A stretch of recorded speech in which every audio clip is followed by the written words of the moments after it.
Bismillahirrahmanirrahim. Alhamdulillahirabbil alamin wassalatu wassalamu ala asyrafil anbiya'i wal mursalin wa ala alihi wa sahbihi ajma'in. Subhanaka la ilma lana illa ma 'allamtana innaka antal alimul hakim. Rabbi shrah li sadri wa yassir li amri wa hlul 'uqdatam min lisani yafqahu qawli. Amma ba'd.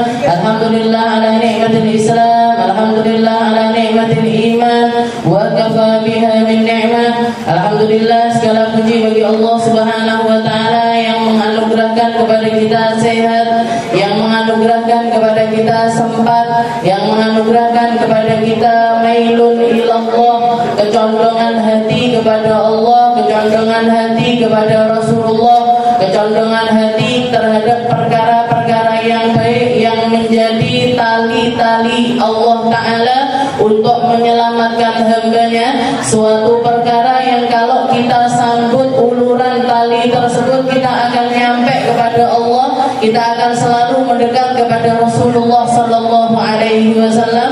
Perkara-perkara yang semacam ini adalah bantuan-bantuannya Allah.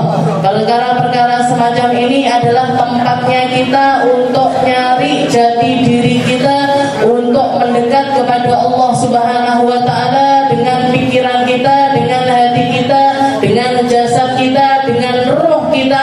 Kita mendekat secara keseluruhan kepada Allah Subhanahu wa taala dengan harapan kita selalu dibersihkan oleh Allah, dengan harapan dosa-dosa kita diampunkan, kesalahan-kesalahan kita dirontokkan, dan Allah Ta'ala isi kehidupan kita dengan perkara-perkara yang baik, perkara-perkara yang positif, perkara-perkara yang akan membawa kebahagiaan untuk kita di dunia wal akhirah, di dunia sampai di akhirat kelak. Untuk kita, untuk orang tua kita, untuk anak-anak kita, untuk semua orang yang kita sayangi, semoga masuk di dalam golongan hamba-hambanya Allah Ta'ala yang selalu dipandang oleh Allah dengan pandangan rahmatnya. Kita lanjutkan pembahasan kita di dalam kitab Sulamut Taufik, tangga kita menuju Allah, tangga kita untuk menggapai taufik dari Allah Subhanahu wa taala. Ila an qala al-muallif rahimahullahu taala wa nafa'ana bihi bi ulumi fid dharain amin. Wa ittihamun nafsi wa 'adamur ridha 'anha wa bughdu syaitan wa bughdu dunya wa bughdu ahli al-ma'asi. Kita sampai kepada pembahasan, kalau minggu yang lalu kita bahas tentang ittihamun nafs, mawas diri ataupun juga memerangi hawa nafsu kita, mencegah segala sesuatu yang menjadi keinginan-keinginan hawa nafsu kita. Allah Ta'ala mengatakan di dalam Al-Quran, qad aflaha man zakkaha wa qad khaba man dassaha. Mereka-mereka yang selalu membersihkan dirinya adalah orang-orang yang sukses, adalah orang-orang yang menjadi pertanda mereka ini diselamatkan oleh Allah Ta'ala.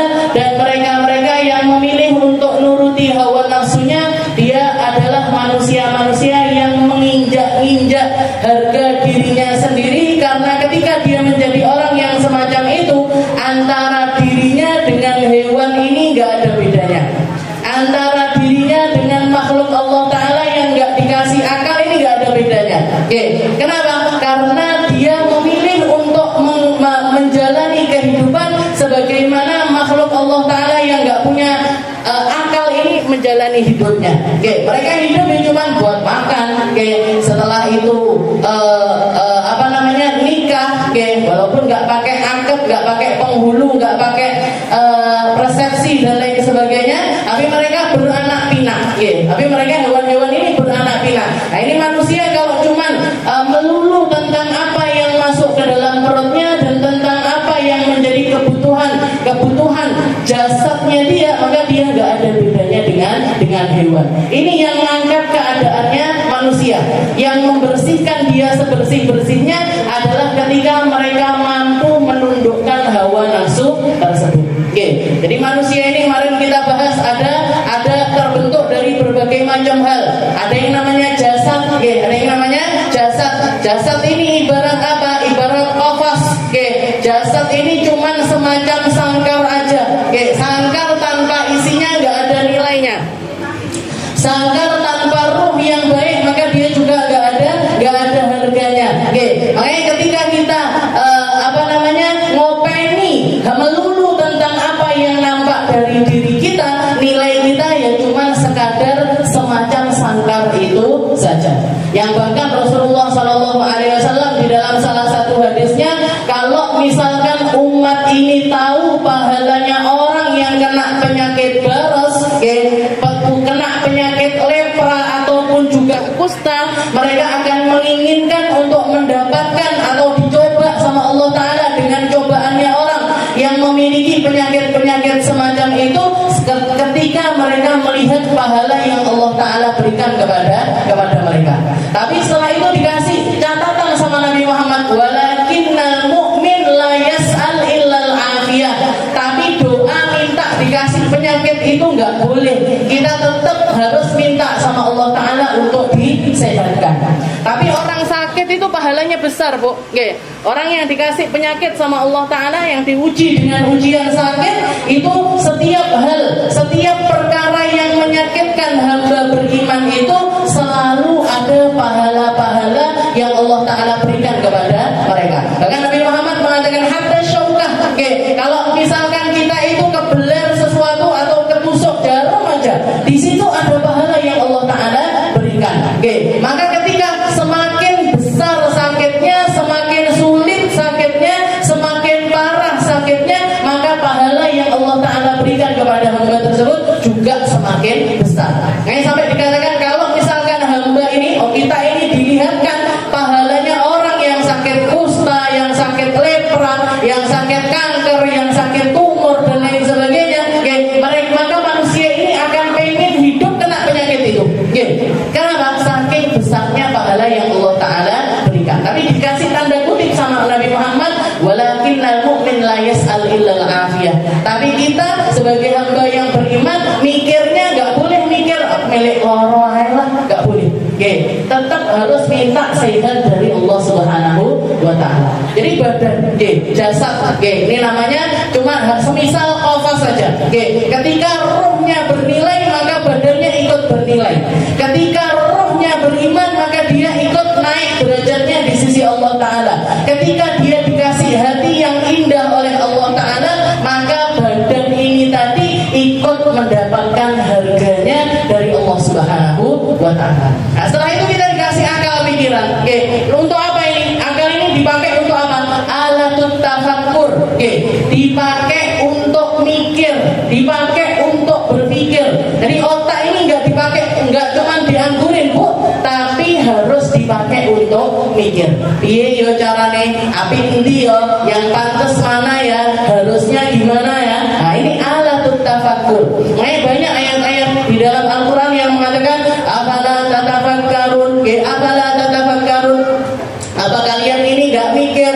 Apa kalian ini nggak mikir? Apa nggak jadi pelajaran? Orang-orang terdahulu apa nggak jadi pelajaran? Manusia-manusia yang hidup sebelum kamu apa nggak jadi pelajaran? Perkara-perkara yang telah Allah Ta'ala berikan kepada hamba-hamba terdahulu, apa nggak bisa kamu itu mikir untuk ngambil pelajaran dari orang tersebut? Karena kita ini kalau dilihat Bu, semua perkara hidupnya manusia ini sunnatullah ini nggak pernah berubah. Perkara yang Allah Ta'ala hadirkan di atas muka bumi ini nggak pernah berubah. Dunia ini mesti ada orang baiknya, ada orang nggak baiknya. Ada orang benehnya, ada orang nggak benehnya. Ada orang yang lurus, ada orang yang nggak lurus. Yang lurus ini kita sudah tahu, sudah jelas, di dunia hidup nikmat, di dunia hidup terhormat, sampai di akhirat juga dimuliakan sama Allah Ta'ala. Sedangkan orang-orang yang memilih hidup dengan cara yang nggak benar, di dunia sudah dihinakan sama Allah, diperlihatkan kehinaannya oleh Allah, dan diceritakan sama Allah Ta'ala nasibnya mereka nanti di akhirat. Semacam Fir'aun, semacam Haman, semacam Namrud, semacam orang-orang manusia-manusia yang memilih untuk menyalahi nabi-nabi mereka, yang memilih untuk bahkan menyiksa para utusan-utusannya Allah Ta'ala, bahkan sampai membunuh nabi-nabinya Allah. Sudah terlihat kesengsaraannya di dunia ini sudah kelihatan. Di akhirat mereka akan mendapatkan nasib yang lebih mengerikan. Dan orang-orang baik ini kita sudah kedengeran. Kita dengar ada orang yang dermawan, kita dengar ada orang ahli ibadah, kita dengar ada orang yang memilih mengisi hari-harinya dengan kebaikan. Kita dengar tentang riwayatnya orang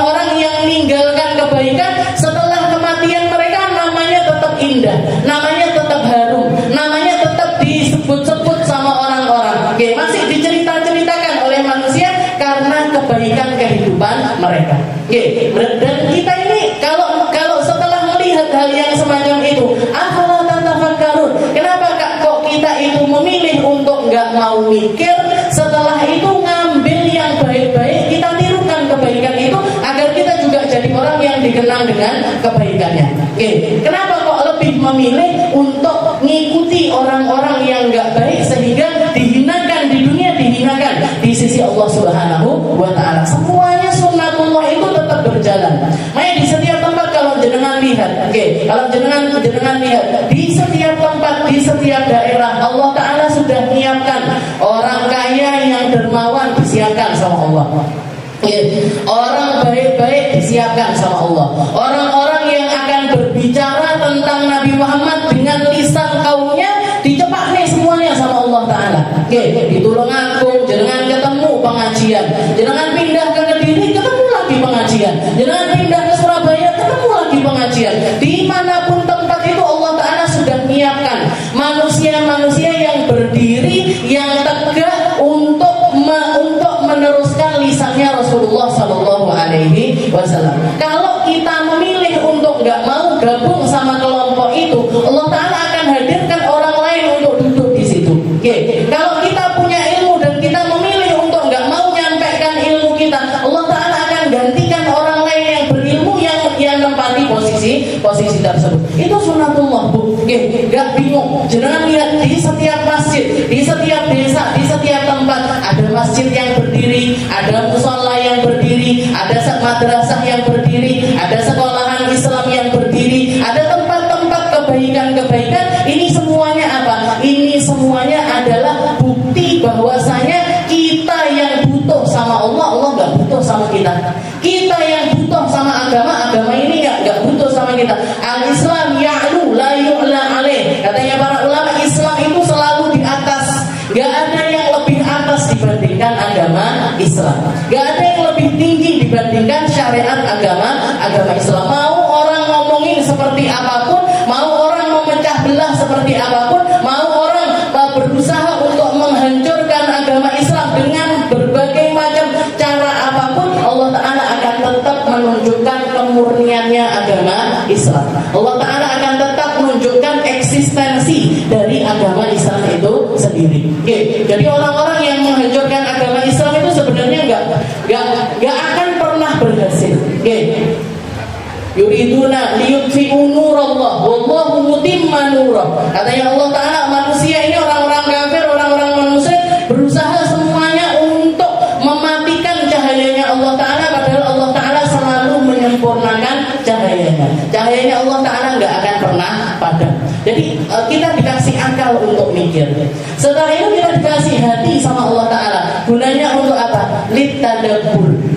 Afala tatabaddarunal Quran. Apa kalian nggak mentadaburi isinya Al-Quran? Apa kamu nggak meresepi isinya Al-Quran? Nah, itu yang bekerja di situ adalah qalb atau hati kita. Setelah itu nanti juga kita punya yang namanya ruh. Ruh ini, Bu, yang bisa naik ke Allah Ta'ala itu dengan cara yang tanpa batas. Mi'rajul qulub, atau kalau para ulama mengatakan ruh itu adalah tangga menuju kecintaan kepada Allah Subhanahu wa Ta'ala. Tangga yang akan menyampaikan manusia kepada kecintaan yang tanpa batas kepada Allah, kepada Rasulullah, kepada hamba-hamba yang mulia di sisi Allah Subhanahu wa Ta'ala. Nah, setelah itu wattihamun nafsi wa adamur ridha anha. Hawa nafsu. Kalau hawa nafsu ini apa? Yang dilakukan sama hawa nafsu, dia da'i lil kharab. Nafsu ini kalau nggak ngajak orang menuju kehancuran, ya bawa dia menuju kebaikan. Nafsu ini kalau nggak ditundukkan, dia akan mencelakai kita, dia akan bunuh kita, dia akan membuat kita ini menjadi orang-orang yang nggak ada nilainya. Tapi ketika nafsu ini mampu untuk kita tundukkan sampai kepada apa yang dikatakan oleh Allah Ta'ala, ya ayyatuhan nafsul mutmainnah irji'i ila rabbiki radiyatan mardiyah fadkhuli fi ibadi wadkhuli jannati. Wahai hamba-hambaku, ini ayo ke sini, para manusia-manusia yang sudah mampu menundukkan hawa nafsunya sampai tenang nggih. Dapat musibah tenang, dapat kenikmatan juga tenang, dapat ujian tenang, nggak sampai bikin dia ini terpuruk sampai putus asa yang berkepanjangan, juga tidak membuat dia ini ketika mendapatkan kenikmatan pongah, congkak, sombong sampai melewati batas dari kehidupan, dari keadaannya manusia yang seharusnya. Oke, maka manusia-manusia yang dipuji sama Allah Taala, ya ayyatuhan nafsul mutmainnah, orang-orang yang nafsunya sudah tertundukkan. Irji ila rabbik, sini pulang kepada Allah Taala, radiyah mardiyah. Kamu ridho sama Allah, Allah Taala pun ridho kepada dirimu. Fadkhuli fi ibadi, silahkan masuk di dalam golongan hambaku. Fadkhuli jannati, silahkan masuk ke dalam surgaku. Senikmat-nikmatnya kehidupan, Bu, ketika kita mendapatkan kematian dan Allah Ta'ala memberikan ucapan tersebut kepada kita. Ada beberapa ulama ya, Sayyidina Abdullah bin Abbas. Abdullah bin Abbas ini ketika wafat, tahu-tahu ada kertas yang jatuh dari atas langit, tulisannya, ya ayyatuhan nafsul mutmainnah, irji'i ila rabbiki radiyatan mardiyah, fadkhuli fi ibadi wadkhuli jannati. Jadi ada hamba-hamba yang Allah Ta'ala bahkan menunjukkan, ini loh percontohan dari hambaku yang sudah mampu menundukkan hawa nafsunya. Watihamun nafs, dan nafsu ini terus, perangnya itu terus, perangnya itu setiap hari, perangnya itu setiap saat.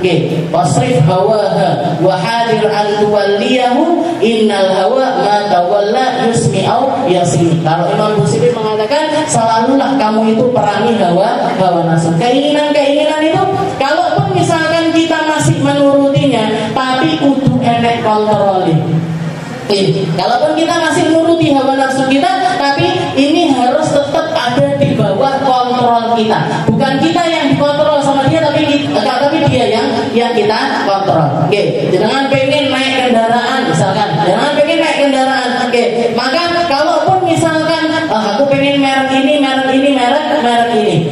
itu nggak sampai bikin, pokoknya itu, mau nyicile sampai 20 tahun, pokoknya aku kudu numpak mobil ini atau naik motor ini. Tidak sampai bikin kita seperti itu. Dilihat budgetnya. Oh, aku punyanya uang 10 juta. Ya sudah, beli yang ini dulu. Nanti kalau ada rezeki ditukarkan, beli yang lebih mahal lagi. Ada rezeki lagi ditukarkan lagi, beli yang lebih mahal. Jadi nggak bikin kita ini sampai hidup ini memaksakan. Jilbab kudu merek ini, tas kudu merek ini, sandal kudu merek ini. Kadek swallow keringgingan segini misalnya. Tidak bikin kita seperti itu. Jadi bisa hidup di mana saja, bisa hidup seperti apa saja. Jadi itu fungsinya. Jadi hawa nafsu itu untuk hal tersebut. Setelah itu, Abdullah bin Husain bin Tahir mengatakan, wa qutu syaitan. Setelah itu kamu harus punya rasa benci.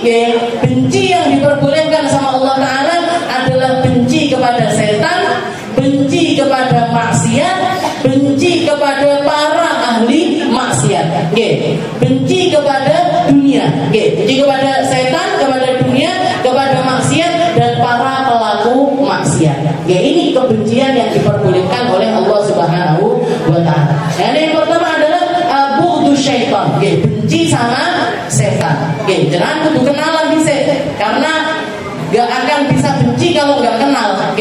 Sama kayak cinta. Cinta itu tak kenal maka tak sayang. Tak kenal maka tak sayang. Kenal dulu baru bisa sayang. Tapi benci juga seperti itu, Bu. Gak bisa kita itu benci tanpa alasan, itu gak bisa. Aku pokoknya genting kalau wong tananan misalkan, saya orang kampung dalam, saya benci sama semua orang tamanan.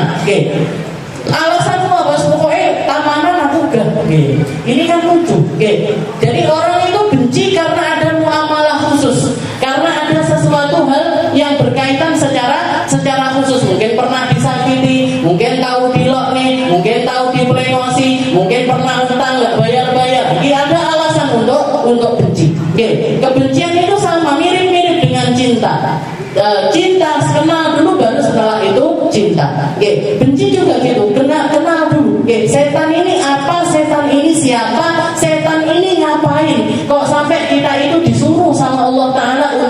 benci kepada mereka. Katanya Allah Ta'ala mengatakan inna syaitan aduan. Berikut ayatnya, pokoknya Allah Ta'ala mengatakan sesungguhnya setan itu musuh kamu.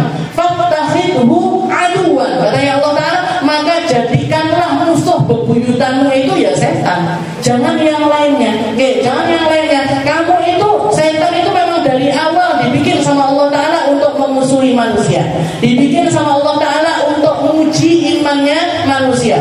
Ya, disuruh dibikin sama Allah Ta'ala untuk memperlihatkan kapasitas seorang hamba di hadapan Allah Subhanahu wa Ta'ala. Jajal iki lek digodho carane ngene lulus apa enggak lulus, diuji terus sama ujian tersebut. Nanti kalau sudah lulus, ganti setan yang lain lagi untuk goda dia. Terus seperti itu, Bu. Terus seperti itu, godaan setan ini dari depan, dari belakang, dari kanan, dari kiri, terus dari segala arah. Dia itu kalaupun misalkan manusia ini tidak terjerumus secara keseluruhan ke dalam maksiat tersebut, maka dia akan tetap disusupi dengan bisikan-bisikan setan. Tetap disusupi sama bisikan-bisikan setan. Maka Allah Ta'ala mengatakan di dalam Al-Quran, alam ahad ilaikum ya bani adamah alla ta'budu syaitan. Surat apa ini?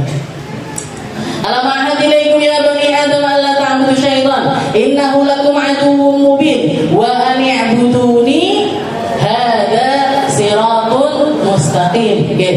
Familiar Ustazah ini suratnya, tapi nek di eling-eling surat apa? Lali. Surat apa benar? Surat apa? Saya juga lali ternyata benar. Alam hadalaikum ya bani adam alla ta'budu syaitan innahu lakum aduwwum mubin wa an i'buduni hadza siratun mustaqim. Allah Ta'ala mengatakan, wahai manusia, wahai anak-anak Adam, bukankah telah terjadi perjanjian antara kamu dengan Allah Subhanahu wa Ta'ala, dengan kamu, bahwasanya peringatan tentang setan ini sudah diinformasikan oleh Allah Ta'ala bahkan sejak kita masih ada di alam arwah. Alam ahadilaikum ya bani adam alla ta'budu syaitan. Wahai manusia, anak Adam, jangan kamu itu nyembah setan. Wa ani'buduni, tapi sembahlah aku. Katanya Allah Ta'ala, wa ani'buduni, sembahlah aku. Jangan nyembah setan. Masa kita nyembah setan, Ustazah? Secara kasat mata memang kita enggak nyembah setan, tapi ajaannya setan lebih banyak kita turuti timbangane ajaane Gusti Allah. Dipanggil azan sehari 5 kali, yo ndak moro-moro yo kan.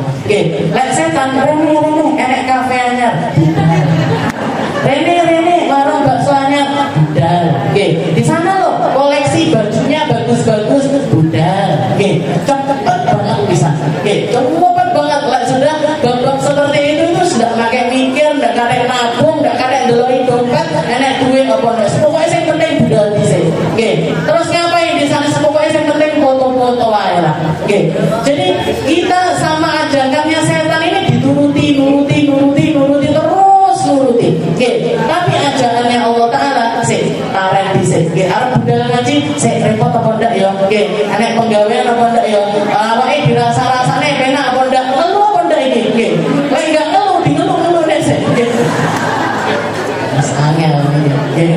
Jadi manusia itu seperti itu. Karena Allah Ta'ala ini butuh hadas. Kita itu sudah punya perjanjian sama Allah Ta'ala. Di alam arwah, ketika kita masih jadi dzurratul insaniyah, asal muasal dari manusia. Dzurrah itu semacam biji-biji atau asal muasalnya manusia ini yang bentuknya masih dalam bentuk arwah. Allah Ta'ala itu ketika menciptakan sebelum menciptakan alam semesta. Jadi keyakinannya kita umat Islam, manusia itu enggak istilahnya bukan evolusi dari kera, bukan. Tapi ada asal muasalnya. Asal muasalnya apa? Sebelum adanya segala sesuatu, Allah Ta'ala yang pertama kali diciptakan adalah rohnya atau nurul Nabi Muhammad sallallahu alaihi wasallam. Ketika Sayyidina Jabir nanya sama Nabi, ya Rasul, ma awwalu syai'in khalaqallahu qabla al-asya? Qala ya Jabir, inna kita Muhammad sallallahu alaihi wasallam. Wahai ya Rasul, sebenarnya yang pertama kali dicipta sama Allah Ta'ala ini apa ya Rasul? Maka Rasulullah mengatakan yang pertama kali dicipta adalah cahaya nabimu, yaitu Nabi Muhammad sallallahu alaihi wasallam, min nuri, yang mana cahayanya Nabi ini diciptakan dari cahayanya Allah. Setelah Allah Ta'ala menciptakan cahayanya Nabi Muhammad, Allah Ta'ala menciptakan dari cahayanya Nabi Muhammad ini segala sesuatu. Diciptakan darinya langit, dibikin dari cahayanya Nabi, bumi dibikinnya dari cahayanya Nabi, rohnya seluruh manusia yang diciptakan sama Allah Ta'ala semuanya asalnya juga dari cahayanya Rasulullah Sallallahu Alaihi Wasallam. Jadi rohnya manusia itu diciptakan sekaligus sama Allah Ta'ala di satu waktu, di satu masa, di satu waktu, semuanya diciptakan bareng. Makanya kita ini Bu, sebenarnya kalau ngomongin tentang ruh, ngomongin tentang usianya ruh, maka nggak ada perbedaan usia di antara kita. Kabeh sak pelantaran. Jadi antara ibu sama anak-anak sama nenek sama cucu dan lain sebagainya, semuanya itu seumuran. Semuanya itu seumuran, nggak ada yang berbeda. Cuman nanti, jadi Allah Ta'ala setelah menciptakan ruh ini tadi, semuanya diciptakan bersamaan. Setelah diciptakan bersamaan, setelah itu Allah Ta'ala mengatakan seperti yang termaktub di dalam Al-Quran, Allah Ta'ala menyerukan kepada seluruh roh tersebut untuk bersaksi tentang keesaannya Allah. Alastu birabbikum, bukankah aku adalah Tuhan kalian? Maka serentak semuanya mengatakan bala. Bala ya Rabb.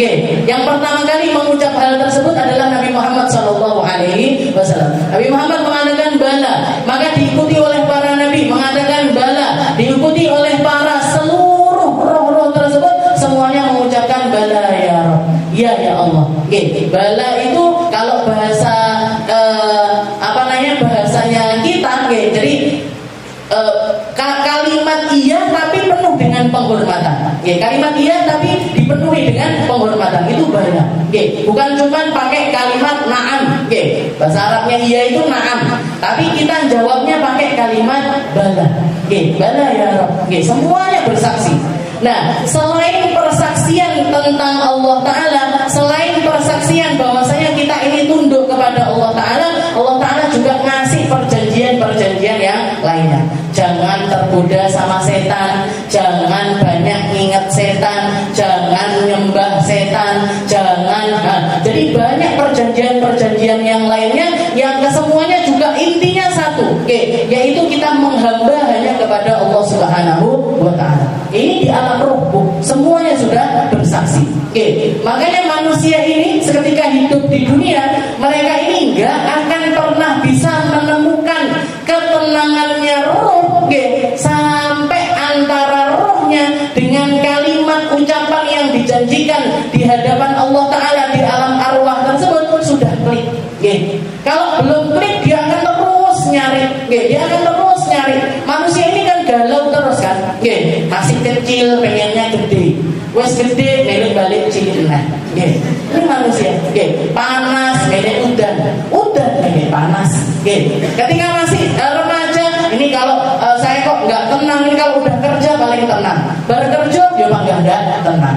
Kayaknya nanti kalau sudah nikah tenang, nggak tenang. Nanti kalau sudah punya anak kayaknya tenang, punya anak tambah repot, tambah nggak karu-karuan. Terus seperti itu. Makanya sering berseliweran kalimat-kalimat orang-orang yang mengatakan saya ini sudah punya segala sesuatu, tapi kok hati panggang tidak bisa tenang. Kenapa kok hati ini tetap dalam keadaan yang semacam itu, tetap khawatir, tetap ketakutan, tetap ini itu dan lain sebagainya? Karena antara apa yang pernah dia janjikan di hadapan Allah Ta'ala dengan realita kehidupan yang dia lakukan ini gak selaras, Bu.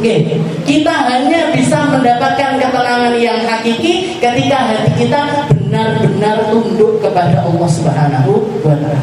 Ketundukan ini yang bawa ketenangan. Ketundukan sama Allah, kenal sama Nabi Muhammad, nikmat di dalam nerimo dengan kehidupan yang nuruti apa yang diperintahkan sama Allah Ta'ala. Di situ ada puncak kenikmatan. Di situ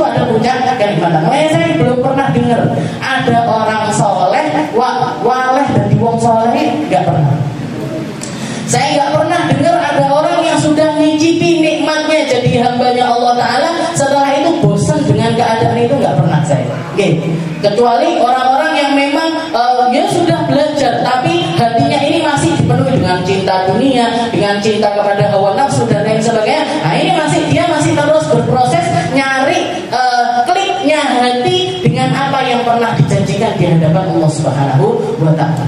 Nah ini di alam ruh ini kita sudah berjanji. Maka Allah Ta'ala, alam ahad ilaikum ya bani Adam. Bukankah sudah ada perjanjian antara kamu dengan Allah Ta'ala?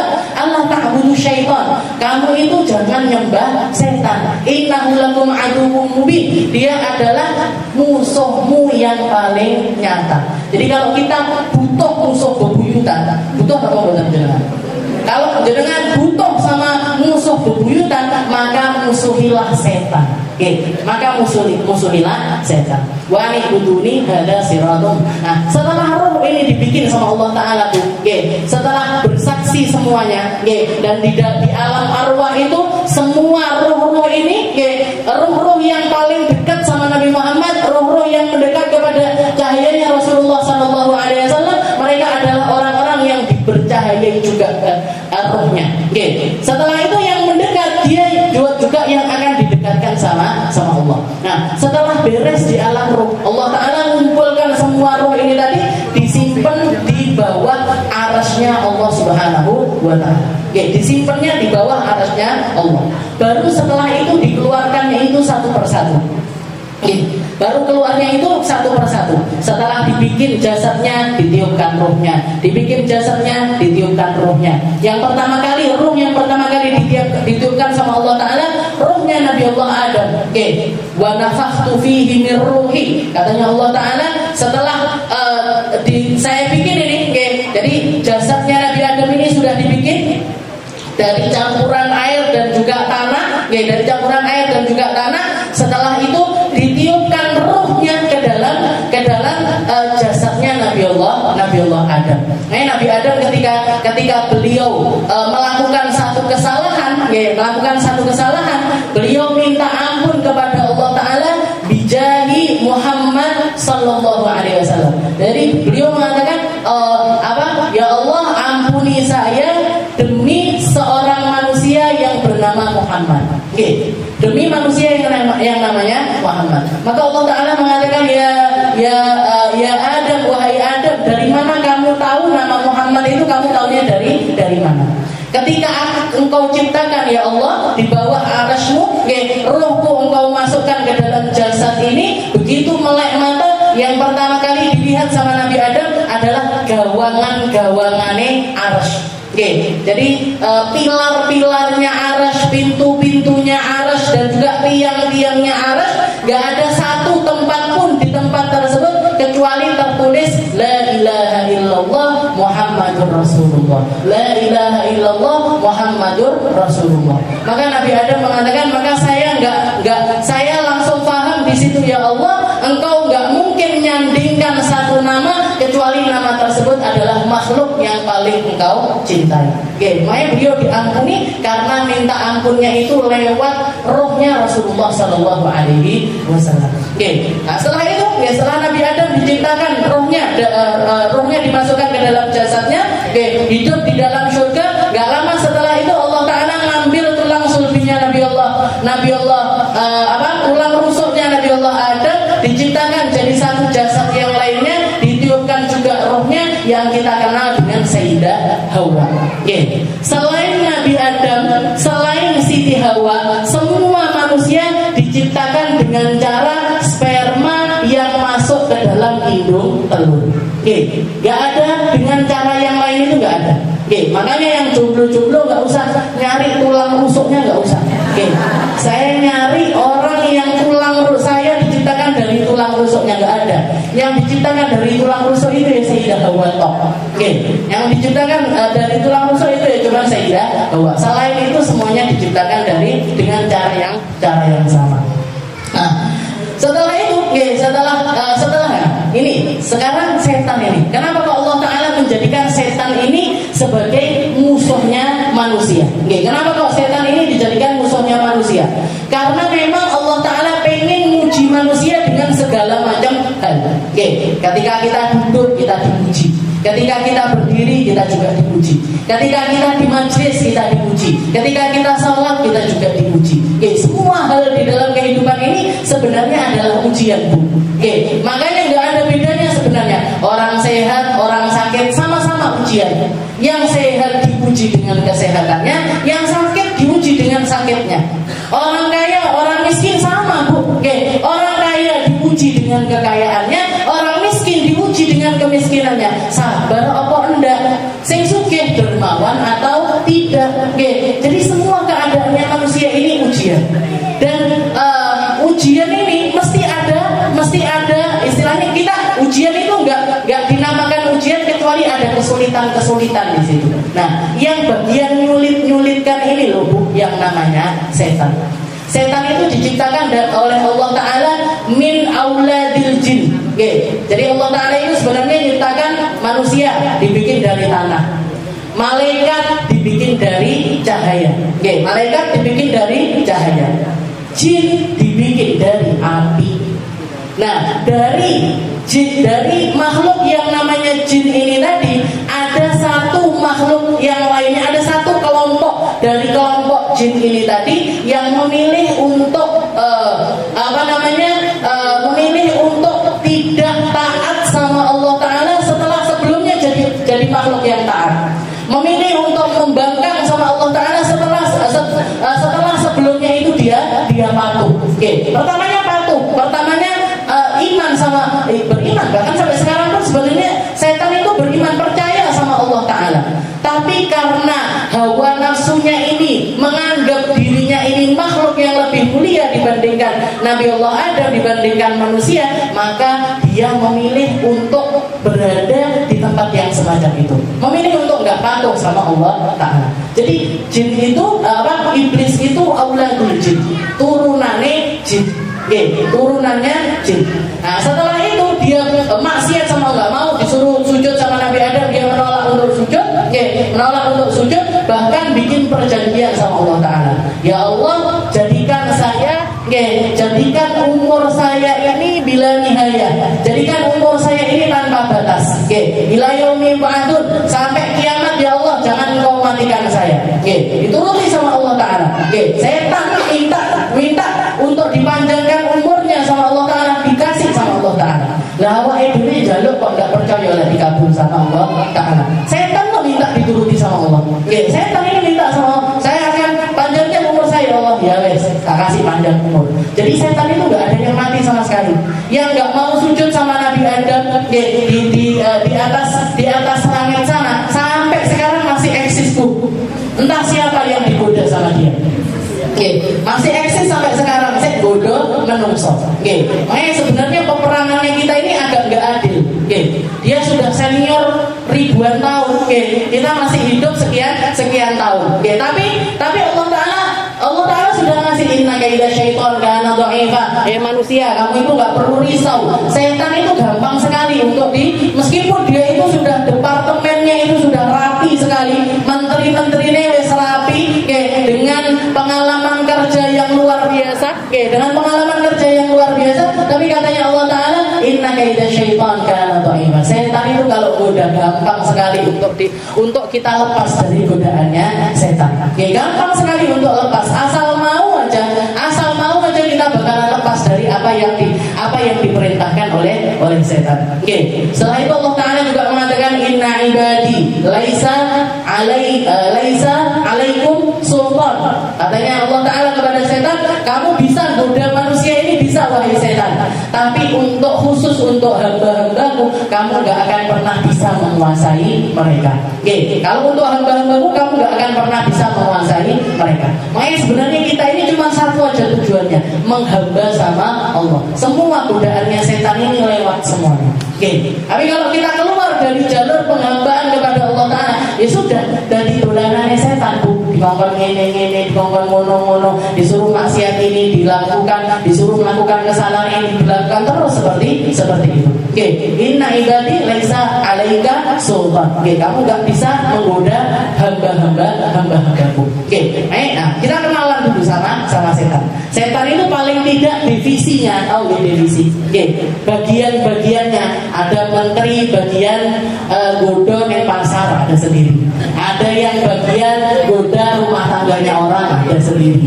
Ada yang bagian goda pas sholat ada sendiri. Pas wudu ada sendiri. Pas pengajian gini Bu, ada setan divisinya bagian nabur tepung. Bennya apa ben ngantuk. Sebari tepung, ini sebari tepung, ini sebari tepung. Makanya tidur paling enak itu pas ngaji. Ngantuk paling enak itu pas ngaji. Kenapa? Karena ini kelilipan sama tepungnya setan. Jadi divisinya masing-masing. Paling tidak, para ulama seperti yang di kitab-kitab salam itu disebutkan ada setan yang tugasnya khusus untuk godain manusia di pasar. Namanya Zalanbur. Zalanbur itu setan. Ada menterinya namanya Zalanbur. Divisinya bagian pasar, godo menungso yang ada yang melakukan transaksi di pasar-pasar tersebut. Nanti yang jualan ngomong-ngomong tentang jualannya ini dengan cara-cara yang nggak benar. Ini jeruknya gimana? Manis sekali, enak sekali padahal itu. Nanti ini baru didatangkan ini baru sekali datang padahal mesti ini yang model inginannya. Nah ini yang goda manusia untuk melakukan transaksi-transaksi yang nggak benar di dalam pasar. Untuk yang belanja dibikin gimana caranya biar dia ini lupa diri. Makanya kalau jenengan masuk pasar maunya beli lombok kok metu gowo sak kresek. Lombok iyo, bayam iyo, tempe iyo, wedang iyo, bedak dingin iyo, jungkat dan lain sebagainya. Ini yang bagian goda-goda seperti itu namanya setannya namanya Zalanbur. Nah jangan kalau masuk pasar a'udzubillahi min Zalanbur. A'udzubillahi min Zalanbur. Betul apa? Setelah itu ada juga namanya setan, namanya dasim. Namanya dasim. Ini apa ini? Yang goda manusia untuk menuruti hawa nafsu perutnya. Menuruti hawa nafsu perutnya. Kalau makan nggak kenyang-kenyang atau setiap ada tempat baru miliknya diparani. Rono moro. Ya kalau dibilang maksiat enggak. Dibilang selama itu uangnya jenengan, enggak nyolong duitnya koncone, enggak ngutang karo koncone, itu masih ada di batasan yang wajar. Tapi kalau dituruti terus atau menjadi bagian kehidupan kita, ini juga akan menyengsarakan kita. Nah ini yang bagian goda manusia untuk menghabiskan hidupnya di dalam bil mata'im, senang-senang dengan makanan dan juga minuman. Setannya namanya dasim. Setannya namanya dasim. Setelah itu ada juga setan. Nah ini yang kayaknya bonekanya akan hadir. Namanya setan, namanya wasnan. Nah wasnan ini tadi yang bagian datang ke pengajian, datang ke tempat-tempat berzikir, datang ke tempat-tempat kebaikan. Di situ nanti kalau nggak bikin percekcokan antara satu dengan yang lainnya, jadi biasanya godaannya pertamanya bukan naburkan tepung Bu, tapi bodoh. Wong kuwi karo wong kuwi piye carane ben tukaran. Orang itu dulu temenan sama orang itu gimana caranya biar bentrok. Yang ini sama ini gimana caranya biar benci-bencian. Yang ini sama. Nah ini tugasnya setan jenenge wasnan ini tadi. Nah paling rendahnya tugasnya dia adalah pokoknya teko ning majelis dibiur-biuri tepung. Kalau di tempat-tempat kelalaian, kayak di tempat-tempat hura-hura dan lain sebagainya, yang ditaburkan di situ madu. Jadi wong ndak kroso. Jangan kalau masuk mall masuk jam 7 pagi, keluar ujug-ujug jam 7 bengi. Gak ngerti, ujug kok bengi. Nah ini kenapa dilalaikan sama setan? Orang-orang yang ada di tempat-tempat maksiat itu merasakan kenikmatan di dalam maksiatnya mereka. Ini jadi mainannya setan. Setelah itu juga ada setan namanya tibir. Namanya tibir. Tibir ini bagian apa? Bagian bikin orang ini marah. Terus nuruti marahnya tersebut. Jadi emosi, bikin orang tersulut emosi, mek dijawil atau disenggol atau dicubit sedikit wis ngamuk. Nah, ini namanya setannya namanya tibir. Nah, tibir ini untuk yang bagian ngebongi nesu. Pantas nesu sama orang itu. Panjang nggak tahu diri orang itu. Nah, dibisikan orang. Setelah itu, ada juga setan namanya khinzib. Ini yang bagian goda orang ketika sholat. Setan itu ketika adzan dikumandangkan sebenarnya pergi. Tapi begitu adzannya selesai datang. Nanti ketika kita takbiratul ihram pergi dia. Ketika kita takbiratul ihram pergi dia. Tapi nanti begitu selesai takbirnya balik lagi. Jadi goda manusia bikin alladzi yuwaswisu fi sudurin nas, yang bikin waswasah terus di dalam hatinya manusia. Yang lek sholat, yang ketika kita sholat, yang sebelum sholat lali kabeh, begitu sholat eling kabeh. Nah, tugasnya dia. Kuncimu neng kene, lambimu keri neng kene, sandalmu kok tekek neng kene loh. Nah, itu setan. Ketika di luar sholat dilupakan kita dari hal-hal yang semacam itu. Begitu masuk ke dalam sholat, eling kabeh. Eling kabeh. Bahkan yang kejadian 10 tahun yang lalu eling. Kok itu? Mali aku naik selimut di sini. Oh dipinjem ini barang saya ini. Itu semuanya diingatkan di dalam sholat. Nah itu ini tadi setannya namanya khinzib. Setelah itu ada lagi setan namanya walhan. Walhan ini yang bagian yuwaswis fil wudu. Bagian ngasih waswasa tapi divisinya di dalam wudu, bukan di dalam sholat. Jadi neng jedingnya dewe, neng masjidnya dewe, neng musolahnya dewe, di tempat-tempat untuk kita ibadah ada sendiri setannya. Jangan bayangkan, jangan bayangkan kita hidup ini bareng kalau setan kabeh. Jadi ketika wudhu itu kita juga dibikin was-wasan. Nanti cebok, kurang bersih. Wudhu emang muka udah sempurna apa belum ya? Bulan lagi dibalikin. Was-was. Ini kalau jenengan turuti, jenengan wudhu pakai air sak bak mandi pun nggak cukup. Kenapa? Karena yang dipermainkan di situ adalah was-wasan. Dan ini biasanya jangkit orang-orang yang sudah belajar tentang wudhu. Jadi ketika jenengan sudah belajar fikih, bab wudhu sudah, bab cebok sudah, bab sholat sudah. Nah ini mesti metu ngeten iki. Cebok saksi oporong ya. Sing kene wis oporong, kene wis oporong. Belakang dibikin mainan sama setan namanya walhan. Kalau orang yang enggak pernah belajar enggak dibikin, Bu. Orang yang enggak pernah belajar enggak keluar ini rasa benar apa enggak, salah apa enggak, kurang apa wis benar. Nah itu enggak keluar. Rasa-rasa seperti itu enggak keluar. Kenapa? Karena orang bodoh enggak perlu dibodoh. Dia wis bodoh awake dhewe. Jadi orang bodoh itu sudah sesat duluan. Orang yang enggak pernah belajar itu sudah salah duluan.